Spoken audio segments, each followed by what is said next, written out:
నేను మీ మధు. కర్ణాటకలో రాజకీయ దుమారం రేపిన ధార్వాడ జిల్లా ఏఎస్పీ నారాయణ భరమని ఘటనలో కీలక పరిణామం చోటు చేసుకుంది. నిండు బహిరంగ సభలో సహనం కోల్పోయిన సీఎం సిద్ధరామయ్య తనని కొడతానంటూ చెయ్యెత్తడం తనని మానసికంగా కలిచివేసిందంటూ ఏఎస్పీ నారాయణ భరమని సంచలన నిర్ణయం తీసుకున్నారు. సుదీర్ఘ కాలంగా పోలీస్ శాఖలో పనిచేసిన తనకు జరిగిన ఈ అవమానాన్ని తట్టుకోలేకపోతున్నానంటూ వాలంటరీ రిటైర్మెంట్ అయితే ప్రకటించడం జరిగింది. అయితే ఈ మేరకు కర్ణాటక పోలీస్ శాఖకు ఏఎస్పీ నారాయణ భరమని లేఖ రాశారు.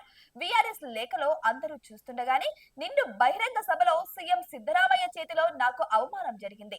ఆ సంఘటన నన్ను మానసికంగా దెబ్బతీసింది. నా కుటుంబం బాధపడింది. నా భార్య పిల్లలు కన్నీళ్లతో నిశ్శబ్దంగా గడిపారు. ఘటనకు సంబంధించిన వీడియోలు వైరల్ అయ్యాయి. పలువురు నన్ను అవమానిస్తూ కామెంట్లు కూడా పెట్టారు. 31 ఏళ్లుగా పోలీస్ శాఖలో అంకిత భావంతో పనిచేసిన నాకు ఇలాంటి అవమానం జరగడాన్ని తట్టుకోలేకపోయానని పేర్కొన్నారు ఐఏఎస్ఐ. అయితే ఏఎస్పీ నారాయణ భరమని విఆర్ఎస్ ప్రకటించడంపై కర్ణాటక సిద్ధరామయ్య ప్రభుత్వం స్పందించింది. కర్ణాటక హోంమంత్రి జి పరమేశ్వర ఏఎస్పీ నారాయణ భరమణిని సంప్రదించి బెళగావి డీసీబీగా కొత్త పోస్టింగ్ ఆఫర్ చేసినట్టు కూడా సమాచారం. కానీ ప్రభుత్వం ఇచ్చిన ఆఫర్ ను భరమణి సున్నితంగా తిరస్కరించినట్టు తెలుస్తుంది. పహల్గాం ఉగ్రదాడి జరిగిన నేపథ్యంలో పాకిస్తాన్ తో యుద్ధం తప్పనిసరి కాదు అంటూ సీఎం సిద్ధరామయ్య చేసిన వ్యాఖ్యలపై వివాదం నెలకొంది. పలువురు సిద్ధరామయ్య పాకిస్తాన్ వెళ్లిపో అంటూ ఆగ్రహం కూడా వ్యక్తం చేశారు.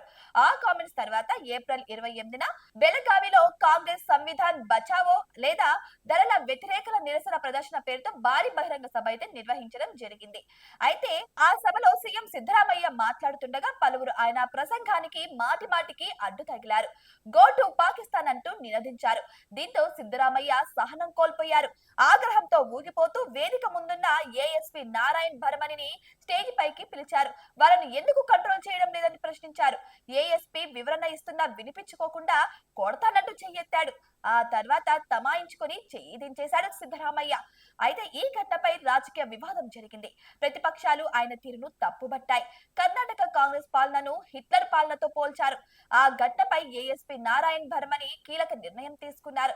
విఆర్ఎస్ తీసుకునేందుకు సిద్ధమయ్యారు. ఈ మేరకు కర్ణాటక ప్రభుత్వానికి లేఖ రాయడం కూడా చర్చానీయాంశంగా మారింది. మరి మీకేమనిపిస్తుంది? ఇది ఖచ్చితంగా తప్పే అంటారా? సిద్ధరామయ్య అలా చేసిండకూడదని కొంతమంది కూడా అంటున్నారు. కానీ భరమణి తీసుకున్న ఈ నిర్ణయం కరెక్టే అంటారా?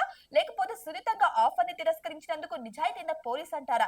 మరి మీకేమనిపిస్తుంది? మరి భరమణి గురించి మీ అభిప్రాయాన్ని కామెంట్ బాక్స్ లో కామెంట్ రూపంలో తెలియజేయండి. ఇటువంటి మరిన్ని అప్డేట్స్ కోసం మా ఛానల్ ని సబ్స్క్రైబ్ చేసుకోండి.